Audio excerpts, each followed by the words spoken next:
All right, joining me now, Dan Greenburg of Barstool Sports, Stool Greeny on X. Make sure to give him a follow over there. Although several of you probably are, if we're being honest. Dan, thank you so much for hopping in with me. Of course. Boston, they are tremendous to start the season. What's the thing that has really surprised you at the beginning of this year? Um, it's probably a couple things. The first, the fit is seamless, right? The new guys have integrated like they've been part of this team for a decade already. And obviously when you're joining an established team that has a style that, both of those guys thrive in, then that's expected. But from the on-court stuff, the fact that they now basically are right behind a team like the Nuggets in post-ups has been the biggest change. Tatum has more than, is 5 times more frequent posting up this year than he was last year. He ranks in the 81st percentile. Porzingis ranks in the 95th percentile in post ups. We just have never seen a version of this era of Celtics basketball that's still taking over 43s a game, but is now one of the, I think they're third in the league in post ups a game. Like, that is just something I don't think any of us were ready for. And the fact that they're thriving in it is very, very exciting. Just some numbers for you. 4-0 record, obviously, to start the year. The average margin of victory so far is over 20 points per game. Uh, they just beat Indiana by 51. Yep. This has been a tremendous start to the year. I'm just going to read off the true shooting percentage for each of the starters so far. All right, Jason do it. I Tatum's at can't wait. Jason Tatum's at 67. Jaylen Brown's at 57.6. Really struggling there, Jaylen Brown. Excuse me. Sorry, dude. Jrue Holiday, 63.8. Kristaps Porzingis, 72.4. And Derrick White, the surprise champion of the group here, 82.0. That is 82% true shooting. He has been dynamic. The post ups are a thing, but it just does seem like this is the most talented group in the NBA right now. This mix of talent has been fantastic to watch. Are you surprised that it has been as seamless as it's been so far? It's interesting because last year around this time, we saw the Celtics shoot as a team like 60% from three. Everybody was just automatic. And you knew, as awesome as that was, there was going to be your natural shooting regression. Like, you weren't going to shoot 48% from three as a team all year long.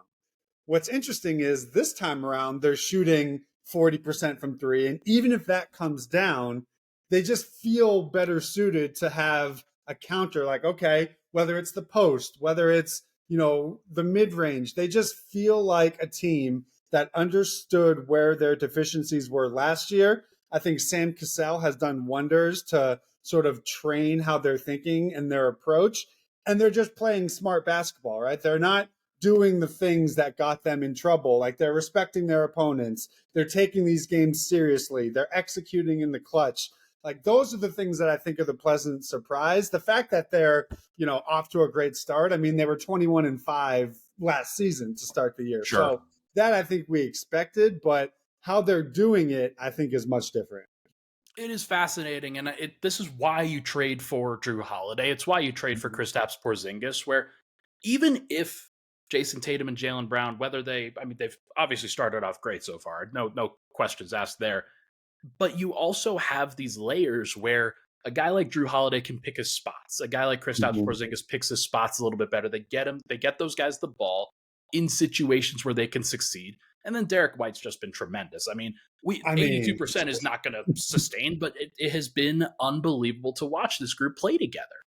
yeah, and I think what's interesting is I know last time when we talked about the addition of Porzingis and what that meant, I think a lot of Celtics fans were like, okay, this is going to, unlock something in Jayson Tatum and make his life so much easier and more dynamic. You can't focus on him.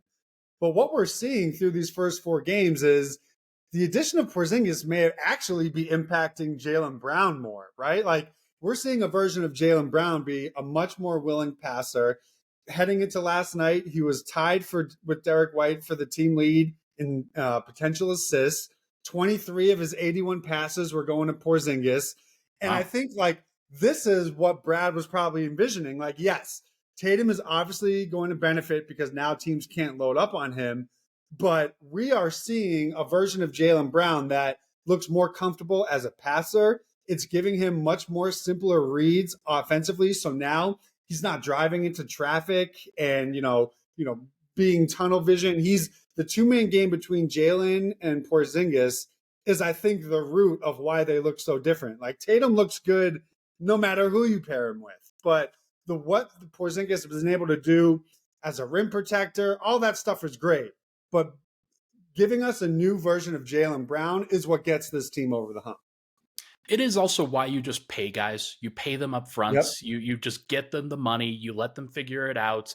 And then when you surround them with this awesome talent, a guy with a $300 million contract in the bag is probably going to be more willing to pass than he would have been in the other situations. So I think that how they handled everything, despite all the criticism on the outside, despite maybe some iffy feelings from everybody, kind of, you sure you want to give Jaylen Brown that money? Maybe that changes. Maybe that changes over the course of this season, and we have a different feeling. But at least out of the gate, it is off to a tremendous start. And I mean, it's just the market. It's the market in the NBA nowadays to keep your best players, right? Like the salary numbers are jarring when you first see them, but this summer Tatum is going to sign the largest supermax in NBA history. Then next summer it's going to be Luka that signs the great, so that's just the nature of the beast. But through 4 games, I think he's showing why you pay him, because you didn't have the resources or, assets to replace that type of production. And as it turns out, a second team All NBA guy is pretty good. Like, who would have thought that? Who would have thought? It seems like a good thing to really go for and push for. Jayson Tatum has been awesome so far. He's still clearly the best player on the team, although other guys have made their impacts known in different ways. Do you think that this is the year that Tatum fully breaks into the MVP conversation? Because he's been kind of on the fringes of it and had a top 5 finish, but hasn't ever really been considered a true candidate so far. Yeah, I think what was always the case with him is slow starts, strong finishes, right? If you look at someone like Jokic, who I think everyone agrees should just be the MVP from now until the rest of time, every time he steps on the floor, whether it's October, December, May, does not matter. He is that consistent force. This is the first time in Tatum's career. I mean, he's shooting 50-something% from the floor, up to 40% from 3. He's aggressive. He's not playing away from contact. He's playing with more of a purpose, and he's been consistent. I think having that production and consistency from day one is what gets him from maybe fringe top 5 to firmly in the top 3, because you pair the production with the team success, and he's avoiding that October through Thanksgiving where you're like, what the hell is wrong with Jayson Tatum? And then he becomes Jesus Christ in the middle of the season. So the fact that we're getting that version from the jump is, I think, part of what you would expect from a guy who's inching closer to his NBA prime. His body is developing. He has the coaching to bring out new elements in his game. He just looks like a guy that's ready to take that leap.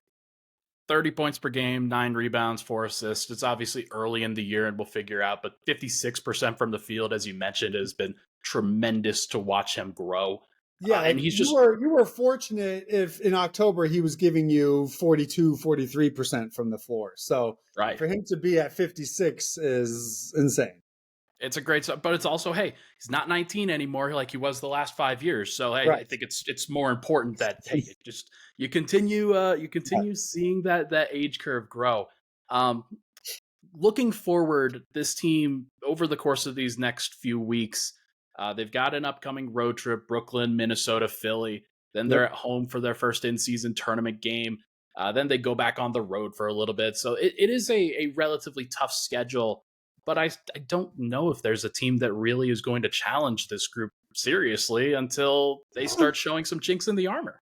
Yeah, but I think people have to still remember these are the Boston Celtics. They are going to, bring us up and down the emotional roller coaster all year, right? Like, this isn't a new experience for us to see them look this good. I still think if they run into a situation where maybe they're not focused or they just start playing the wrong way, Like you can still get beat in the NBA on any given night. What I think is encouraging is they're validating everything we thought they could be, and it took 2 seconds of the season to see it. That doesn't mean that it'll always be that way. Like I think, most Celtics fans are a little surprised that the passing numbers are so down. Like they're 28th in the league in assist percentage, yet they're scoring 150 points a game. So Yeah. like that is a little, you want to see the ball movement and that, connective tissue, but those are things that you would assume improve over time. But when they play Philly for the first time, it'll be a battle. When they play Milwaukee, it's going to be a battle. The same way the Knicks and the Heat gave them battles. I just think the difference is now they're not shitting their pants in tight spots and in big moments, or at least they haven't done so up until this point. They're in a group in the in-season tournament featuring Brooklyn, Toronto, Orlando, Chicago. Mm-hmm. I'm not sure how much you or Brooklyn fans or anybody really cares about the in-season tournament. Do you have any takes for me on the in-season tournament so far? I mean, I'm interested to see it. I think everybody is always, a little negative whenever something new pops in. Like, I don't think it'll have like the significance of, oh my God, this is like as meaningful as an NBA title for a long time, right? But you see what happens in soccer overseas and how much these smaller tournaments, mean something and people care about. But I'm just interested, A, to see the new courts. I can't believe the NBA is doing full color courts. And B, I just hope, everyone stays healthy. Don't exert yourself to win an in-season tournament. Like if guys need to rest, so be it. Like take the fine from Adam Silver. I don't care about that. But, I think a lot of people are assuming the Celtics group is pretty light. But again, any Celtics fan will tell you that any game against the Orlando Magic is not a layup. They, for whatever reason, cannot beat the Orlando Magic. So I'm interested to see it, but I don't think it's going to be, something like, I certainly hope that, no team is raising a banner for something like this. Like it's just something cool, during the year, and I'm excited for it. But, to me, I just view it more as a normal regular season game.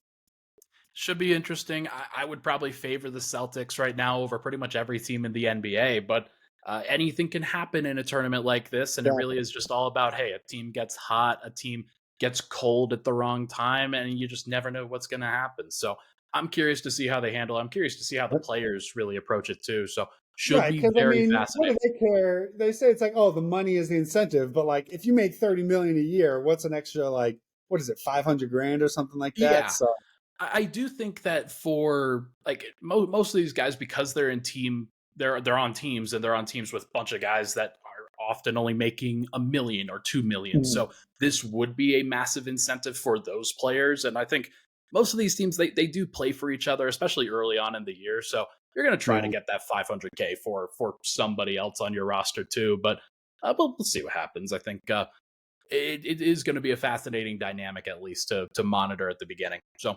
Yeah, and Do you have again, any other? everyone hated. You have to remember, everyone. There were people that hated the play-in when that was a new thing, and I'm someone who thinks the play-in has been, an overwhelming success. So, Oh yeah, people just don't like change and new things, and we'll probably be talking 2 years from now, talking about how awesome the in-season tournament is, because at the end of the day, like high-level basketball is still awesome to watch. So, just be open-minded to it.